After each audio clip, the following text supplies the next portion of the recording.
Hello everyone, कैसे हैं आप सब। स्वागत है आपका एक नई वीडियो के साथ। आज की हमारी वीडियो के अंदर हम करेंगे major scope of collective bringing and functions of collective bringing, human resource management unit third के मेरे नोट्स। जो हमारी पिछली वीडियो थी उसके अंदर हमने क्या था, कलेक्टिव ब्रिंगिंग होता क्या है और उसकी कैरेक्टरिस्टिक्स, उसकी फीचर्स क्या होती हैं। अगर आपने वो वीडियो नहीं देखी है तो उसका लिंक डिस्क्रिप्शन में है, आप लोग जाके चेक कर सकते हैं। और अगर आप चैनल पे नए हैं तो सबसे पहले चैनल को जाके सब्सक्राइब करें, बेल आइकन प्रेस करें फॉर न्यू अपडेट्स। देखो, नाम से पता चला है कलेक्टिव ब्रिंगिंग मतलब वर्कर्स और मैनेजमेंट साथ में चल के अपना डिसीजन लें और साथ में चल के अपना काम करें। The cooperation and communication between trade union organisation and the management. जो कोऑपरेशन और कम्युनिकेशन होता है ट्रेड यूनियन ऑर्गेनाइजेशन और मैनेजमेंट के बीच में, it covers matters such as employers duties to conflict inform and decides in the cooperation with the union and confidential close.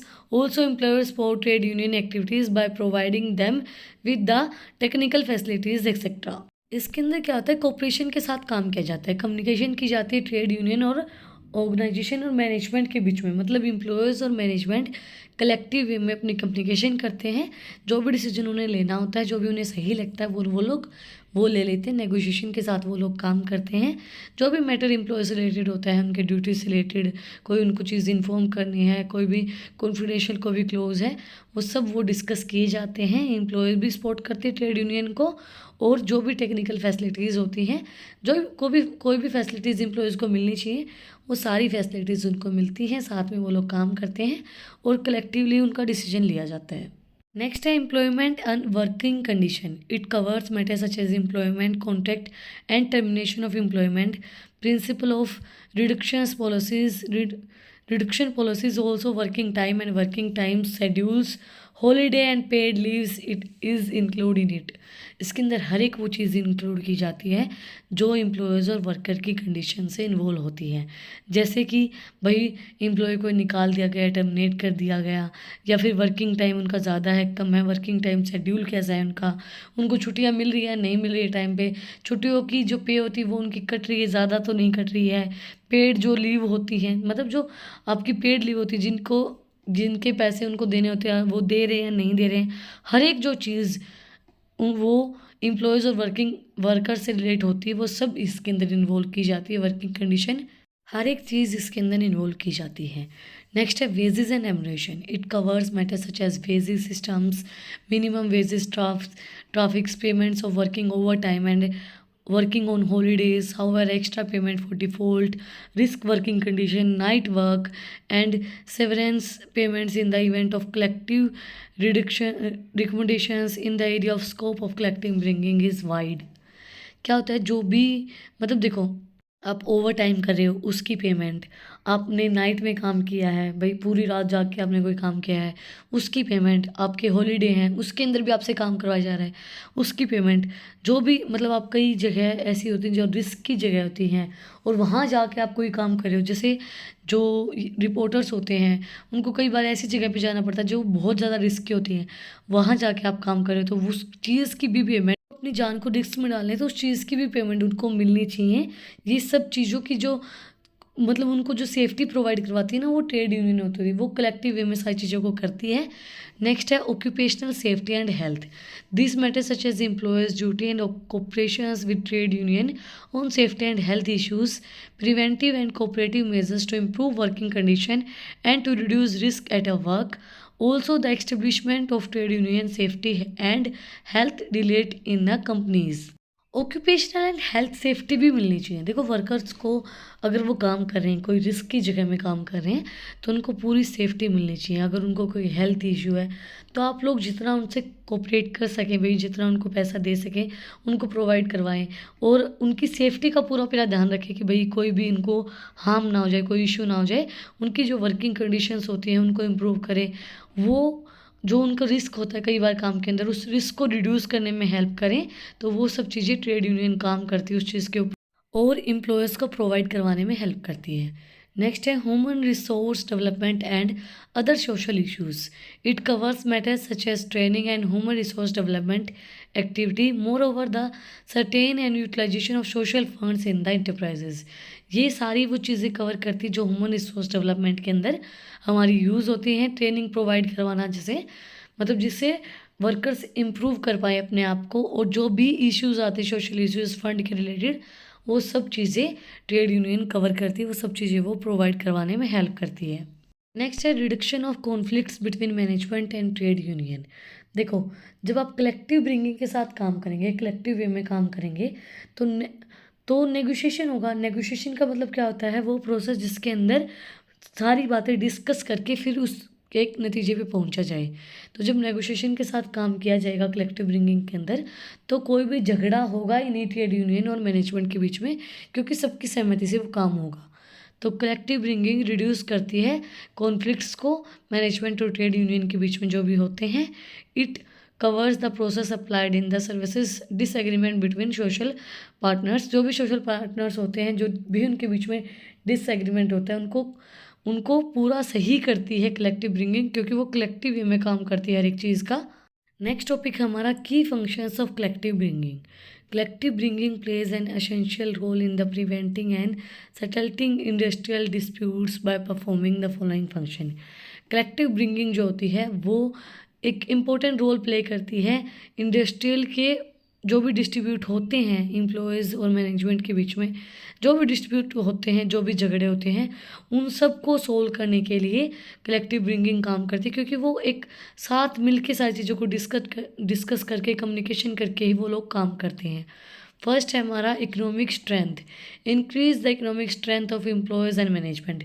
जब आप कलेक्टिव वे में काम करोगे, एक तो एक बंदा काम कर रहा है, तो वो धीरे धीरे क्या होगा, वो डिमोटिवेट होना स्टार्ट हो जाएगा, उसका काम करने की क्षमता कम हो जाएगी। बट एक अगर पूरा कलेक्टिव वे में आप लोग काम करें, मैनेजमेंट के साथ वर्कर सब मिल के काम कर रहे हैं, तो स्ट्रेंथ इंप्रूव होगी। नेक्स्ट है uniformity. Establish uniform condition of employment. एक यूनिफॉर्म का मतलब तो क्या होता है? एक सही यूनिफॉर्म मतलब एक स्थिर कंडीशन, एक जो मतलब चलती रहती कंडीशन, अच्छी कंडीशन प्रोवाइड करवाता है कलेक्टिव ब्रिंगिंग, क्योंकि कोई भी झगड़ा नहीं होगा, कोई भी कॉन्फ्लिक्ट्स नहीं होंगे, तो वो एक इंसान अच्छे से काम कर पाएगा। नेक्स्ट है fair redressal. Secure promote and fair redressal of grievances. Fairlie reduction जो हमारा होता है वो प्रोवाइड करवाता है कलेक्टिव। नेक्स्ट है norms. Less down fair rates of wages and other norms of working condition. सारे जो वेजेस हैं, जो भी वर्किंग कंडीशन है, वो अच्छी प्रोवाइड करवाता है कलेक्टिव ब्रिंगिंग, क्योंकि सब चीज़ें साथ मिल के चलती हैं, ट्रेड यूनियन उनके साथ होती है, तो एक अच्छी वर्किंग कंडीशन प्रोवाइड करवाई जाती है। Efficiency. Achieve an efficient functioning of organisation, it is the main collective bringing function. एक एफिशिएंट फंक्शन के साथ ऑर्गेनाइजेशन काम करे, वही एक मेन ऑब्जेक्टिव होता है, मेन फंक्शन होता है कलेक्टिव ब्रिंगिंग का, क्योंकि साथ मिलके काम करेंगे तो एफिशिएंट वे में वो लोग काम कर पाएंगे। नेक्स्ट है suitability. Build the suitability and prospective of the company. एक सुटेबल वे एंड एक प्रोस्पेक्टिव जो होती है वो डेवलप करता है कलेक्टिव ब्रिंगिंग। प्रोस्पेरिटी। नेक्स्ट है regulation. It provides a method of regulation and condition of employment of those directly concerned about them. It is the very essential function of collective bringing. ये एक regulation provide करवाता है employees की conditions को, मतलब अगर वो उनकी अच्छी नहीं है तो उनकी कंडीशन को अच्छी करवाना, ये एक एसेंशियल फंक्शन है कलेक्टिव ब्रिंगिंग का। Solution. It solve the problem of sickness in industries and ensure old benefit, age pension benefit and other fringing benefits. ये एक सॉल्यूशन प्रोवाइड करवाता है, जो भी मतलब अगर इंडस्ट्री के अंदर सिकनेस फैली हुई है, लोग लेज़ी हो रखे हैं, और जो ओल्ड बेनिफिट्स उनको मिलते हैं, पेंशन बेनिफिट जो मिलते हैं, वो सब बेनिफिट्स कलेक्टिव ब्रिंगिंग प्रोवाइड करवाता है, क्योंकि वो वर्कर्स एंड मैनेजमेंट के बीच में पूरे कॉन्फ्लिक्ट्स को हटाता है, कम्युनिकेशन करवाता है, और वो साथ मिलकर जो भी उनको डिसीजन लेना होता है, जो भी कोई प्रॉब्लम आ रही है उसको सॉल्व कर लेते हैं। Next है new procedure. It creates and varied procedure for the solution of the problem as and when they arise. The employee is assured that he will be required to work under the stipulated conditions in cooperation in this agreement. Also, the employee is protected from unfair competition of those similar industry. New procedure, new सारी चीज़ें create की जाती हैं, नए नए solutions लेके आए जाते हैं, जिससे जो वर्कर्स हैं वो सही तरीके से रहें, वो एश्योर्ड रहें कि आपको सही कंडीशन मिलेगी काम करने के लिए, जो एग्रीमेंट में कही गई है वैसी ही कंडीशन आपको मिलेगी, और एम्प्लॉयज़ को प्रोटेक्ट करती है, कोई भी अनफेयर चीज़ उनके साथ नहीं होने देती है। मतलब कोई भी ऐसे नहीं हो कि भाई डिसिमिलरिटी हो, सारी जो चीज़ें उनको बोली गई वो सब चीज़ें मिलनी चाहिए। ऐसा नहीं हो कि उनको बोला गया कि आपको दिन के 500 रुपये मिलेंगे और उनको दिए जाए 400, कोई भी अनफेयर चीज़ कलेक्टिव ब्रिंगिंग नहीं होने देती है। लास्ट बट नॉट लीस्ट हमारा flexible means, it provides a flexible means from the adjustment of wages and employment condition to economic and technological change in the industry. Flexible means are the collective bringing function. As a result of such, the change in the conflicts are reduced. Flexible होती सारी चीज़ें, flexible मतलब change होती रहती हैं, जो भी adjustment होती है वेजेस एंड एम्प्लॉयमेंट के बीच में, कंडीशंस के बीच में, टेक्नोलॉजी के बीच में, इंडस्ट्री के अंदर जो भी चीज़ें होती रहती हैं वो साथ के साथ होते रहते हैं। मतलब अगर काम बढ़ रहा है तो भाई वेजेस भी बढ़ेंगी, वो सब चीज़ें भी चेंज होंगी, फ्लेक्सिबली चलती रहते हैं।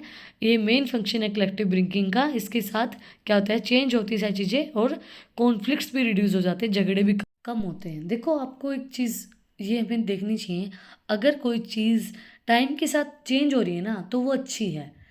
टाइम के साथ अगर आपकी चीज़ें चेंज हो रही हैं, आपके वेजेस चेंज हो रही हैं, आपकी वर्किंग कंडीशन चेंज हो रही है, सारी चीज़ें चेंज हो रही हैं, तो उससे झगड़े होंगे ही नहीं। देखो घरों के अंदर झगड़े कब होते हैं हमारी फैमिलीज़ के अंदर, जब हमारे पेरेंट्स की सोच या हमारे ग्रैंड पेरेंट्स की सोच हमारे साथ नहीं मिलती, क्योंकि वो टाइम के साथ चेंज नहीं होते हैं। तो वो चीज़ झगड़े क्रिएट करती है, कॉन्फ्लिक्ट्स क्रिएट करती है, वो समझ नहीं पाते हैं बच्चे को। बच्चा उस जगह पे गलत नहीं होता है। देखो एक मैच्योरिटी जब पीरियड आता है तो उस टाइम पे सबके साथ आता है, ये कोई नई चीज़ नहीं होती है। तो उस टाइम पे एक सोच समझ के पेरेंट्स को बच्चे के साथ डील करनी चाहिए। उसी तरीके से जब कोई चेंज चेंज हो रहा है, इंडस्ट्री के अंदर चेंज हो रहा है, कोई काम बढ़ रहा है, कोई काम घट रहा है, उसी के साथ फिर चेंज होना चाहिए। वर्कर्स की सैलरी, वर्कर के वर्किंग जो हावर्स होते हैं, उनके जो भी बेनिफिट्स होते हैं, उनकी कंडीशन जो होती है, वो सब चीज़ें भी चेंज होने चाहिए टाइम के साथ, टेक्नोलॉजी के साथ। इसी के साथ आज की हमारी वीडियो कंप्लीट हो गई है। आज की हमारी वीडियो के अंदर हमने किए हैं scope and function of collective bringing. अगर आपको आज की वीडियो पसंद आई तो आप लोग को पता ही क्या करना है, कमेंट सेक्शन मुझे बताना है कि आपको वीडियो कैसी लगी। कोई भी डाउट है तो वो भी आप लोग कमेंट सेक्शन मुझसे पूछ सकते हैं। और अगर इन टॉपिक्स की PDF चाहिए तो टेलीग्राम चैनल का लिंक भी डिस्क्रिप्शन में है, आप उसको जाके सब्सक्राइब कर सकते हैं। फिर मिलते हैं एक नई वीडियो के साथ, एक नई topic. Like share and subscribe my channel. Thank you for watching my video.